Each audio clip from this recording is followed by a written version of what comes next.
మనం మేధావి అంటామే, ఆ మేధస్సు నిజంగా మన భూమ్మీద పుట్టిందేనా?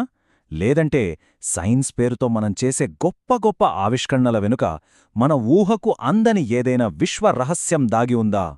ఈరోజు మనం మేధస్సు అంటే ఏంటి అనే మూలాలనే ప్రశ్నించే ఒక విచిత్రమైన సిద్ధాంతాన్ని లోతుగా చూద్దాం. అవును, ఈ ప్రశ్న వినడానికి చాలా వింతగా అనిపించచ్చు. ఏంటి, మన శాస్త్రవేత్తలు మనవాళ్లు కాదా అనిపిస్తుంది కదా. కాని ఒక్కసారి ఆలోచించండి. రామానుజన్, స్టీవెన్ హాకింగ్ ఇలా చరిత్ర గతిని మార్చేసిన మేధావులు, వాళ్లంతా కేవలం మానవ పరిణామంలో భాగంగా వచ్చిన వాళ్లు కాకపోతే, వాళ్ల జ్ఞానానికి మూలం అసలీ భూమిమీదే కాకుండా ఎక్కడో బయట ఉంటే? సరే, ఈ విషయాన్ని అర్థం చేసుకోవడానికి ముందుగా ఇద్దరు గొప్పవాళ్ల గురించి మాట్లాడుకుందాం. ఒకరు గణితంలో అద్భుతాలు చేసిన శ్రీనివాస రామానుజన్, ఇంకొకరు విశ్వరహస్యాల గుట్టువెప్పిన స్టీఫెన్ హాకింగ్. వీళ్ళిద్దరి మేధస్సు చూస్తే అది ఎంత అసాధారణంగా ఉంటుందంటే, అసలు వీళ్లకింత తెలివి ఎలా వచ్చింది అనే ఒక పెద్ద ప్రశ్న మన ముందుకొస్తుంది. అంటే వాళ్లు కనిపెట్టిన విషయాలు చూస్తే మనుషుల ఆలోచనాశక్తికే హద్దులు దాటి ఎక్కడో వెళ్ళిపోయినట్టనిపిస్తోంది. మరి ఇంత అసాధారణమైన ప్రతిభకు అసలు కారణమేంటి? ఇక్కడే బాపూజీ అనే వ్యక్తి ఒక సిద్ధాంతాన్ని ముందుకు తెచ్చారు. ఆయన ప్రకారం దీనికి సమాధానం మన భూమిమీద లేదు, ఎక్కడో ఆ నక్షత్రాల్లో ఉందట. సరే, ఇప్పుడు అసలు విషయానికి వద్దాం.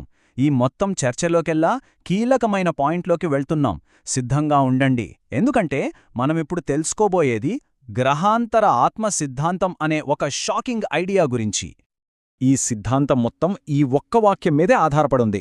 చూడండి, ఇది సింపుల్గా శాస్త్రవేత్తలకు ఎక్కడనుంచో ప్రేరణ వచ్చింది అని చెప్పట్లేదు. అంతకంటే చాలా ఎక్కువ.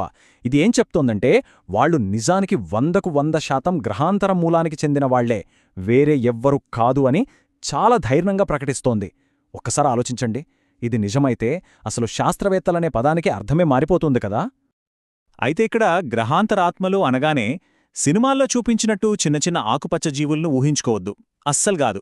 ఈ సిద్ధాంతం ప్రకారం వాళ్లు ఎప్పట్నుంచో ఉన్న పురాతనమైన, చాలా శక్తివంతమైన ఆత్మలు. విశ్వానికి సంబంధించిన టెక్నాలజీ, సైన్స్, ఈ జ్ఞానం మొత్తం వాళ్లలో నిండిపోయి ఉంటుందన్నమాట. మరి ఆత్మలెక్కడ్నుంచొస్తాయి? వాటి మూలం ఎంత పెద్దదో చూడండి. మనమేదో పక్కనున్న గ్రహాల గురించి మాట్లాడట్లేదు. చాలా దూరంలో ఉన్న గ్యాలాక్సీలు, మన పాలపుంతకు అవతలున్న నక్షత్రమండలాలు, బహుశా మనం ఊహించలేని వేరే యూనివర్సుల నుంచి వచ్చిన ఆత్మల గురించి ఇక్కడ మాట్లాడుకుంటున్నాం. స్కేల్ చాలా పెద్దదే అన్నమాట. సరే, ఇంత అపారమైన జ్ఞానమున్న ఈ ఆత్మలు భూమిమీదకొచ్చాక ఏమవుతుంది? రాగానే వాళ్ల తెలివితేటలన్నీ చూపించేస్తారా? ఆశ్చర్యంగా అలా జరగదట. సిద్ధాంతం ప్రకారం వాళ్ళిక్కడికొచ్చాక ఒక చాలా పెద్ద అడ్డంకినెదుర్కొంటారు. ఒక రకంగా చెప్పాలంటే అది ఒక విషాదం. ఈ మార్పు ఎంత తీవ్రంగా ఉంటుందో ఒక్కసారి చూడండి. పుట్టకముందు దానికి విశ్వరహస్యాలన్నీ తెలుసు, కాని భూమిమీద మనిషిగా పుట్టగానే అన్నీ మర్చిపోతుంది. ఒక శక్తివంతమైన ఆత్మ కాస్త ఒక సాధారణ మానవుడిలా మారిపోతుంది.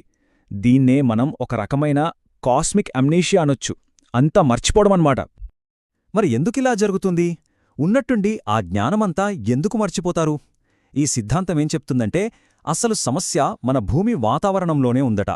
ఇది ఒక రకమైన ఫిల్టర్లా పనిచేసి వాళ్ళిక్కడ పుట్టే ప్రాసెస్లో వాళ్ల గతాన్ని, వాళ్లకున్న జ్ఞానాన్ని మొత్తం తుడిచేస్తుందట. అయితే వాళ్లు తమ జ్ఞానాన్ని పూర్తిగా కోల్పోయినట్టేనా? ఇక వాళ్లు ఒంటరివాళ్లేనా? అదృష్టవశాత్తు కాదు. విశ్వం వాళ్లనలా వదిలేదు. వాళ్లకి సహాయం అందుతుంది, కాని అది మనం ఊహించని రూపంలో వస్తుంది. ఇక్కడే సమూహ ఆత్మలు అనే ఒక ఇంట్రెస్టింగ్ కాన్సెప్ట్ వస్తుంది.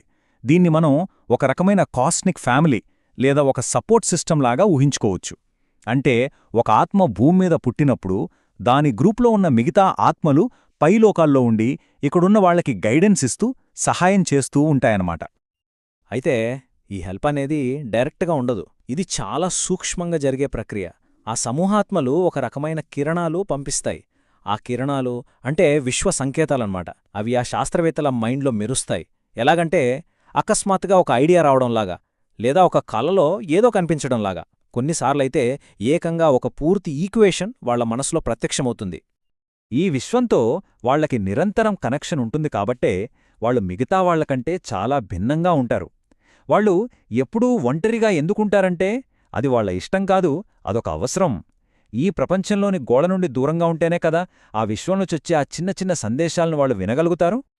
సరే, ఇదంతా వినడానికి బాగానే ఉంది, కాని ఇదంతా కేవలం ఒక థియరీ మాత్రమేనా, లేక నిజ జీవితంలో ఏమైనా ఉదాహరణలు ఉన్నాయా? ఉన్నాయి. ఈ సిద్ధాంతాన్ని చెప్పిన మూల గ్రంథం ఇద్దరు గొప్ప మేధావులను ఎగ్జాంపుల్స్గా చూపిస్తుంది. వాళ్ల జీవితాలు ఈ థియరీకి అద్దం పడతాయి. మన మొదటి కేస్ స్టడీ గణిత ప్రపంచాన్నే తన ఫార్ములాలతో ఒక ఊపు ఊపిన శ్రీనివాస రామానుజన్. రామానుజన్నే అడిగితే ఆయన తన ఫార్ములాలన్నీ తన కులదేవత నామగిరి తల్లే కలలో ఇచ్చిందని చెప్పేవారు. ఇప్పుడు ఈ గ్రహాంతర ఆత్మసిద్ధాంతం ప్రకారం ఆలోచిస్తే ఆ దేవత అంటే మరెవరో కాదు, బహుశా ఆయనకు సహాయం చేస్తున్న ఆయన సమూహ ఆత్మల నుంచి వస్తున్న విశ్వసంకేతమే కావచ్చు. ఇప్పుడు రెండో కేస్ స్టడీకి వద్దాం. శరీరం కదలకపోయినా తన మనసుతో విశ్వం మొత్తం చుట్టివచ్చిన వ్యక్తి స్టీఫెన్ హాకింగ్. హాకింగ్ కేసు బహుశా ఇంకా ఆశ్చర్యంగా ఉంటుంది. డాక్టర్ లైన్కి 2 ఏళ్లు 3 ఏళ్లకు మించి బతకరు అని చెప్పారు. అయినా సరే ఆయన కొన్ని దశాబ్దాల పాటు జీవించారు. శరీరం సహకరించకపోయినా ఆయన మనస్సు మాత్రం చాలా చురుగ్గా ఉండేది. ఆ మూల గ్రంథం ఏం వాదిస్తోందంటే ఇది కేవలం ఆయన సంకల్పశక్తి మాత్రమే కాదు, ఆయన తన పరిశోధన కొనసాగించడానికి ఆ సూక్ష్మ ఆత్మలు ఆయనకు అండగా నిలిచాయట. సో చివరగా మన ఒక విషయానికి వస్తున్నాం. ఈ సిద్ధాంతం మనల్ని ఒక లోతైన ఆలోచనలో పడేస్తుంది. బహుశా మేధస్సు అనేది కొత్తగా ఏదో కనిపెట్టడం కాదు, కాని ఎప్పుడో మర్చిపోయినదాన్ని గుర్తుచేసుకోవడమేమో.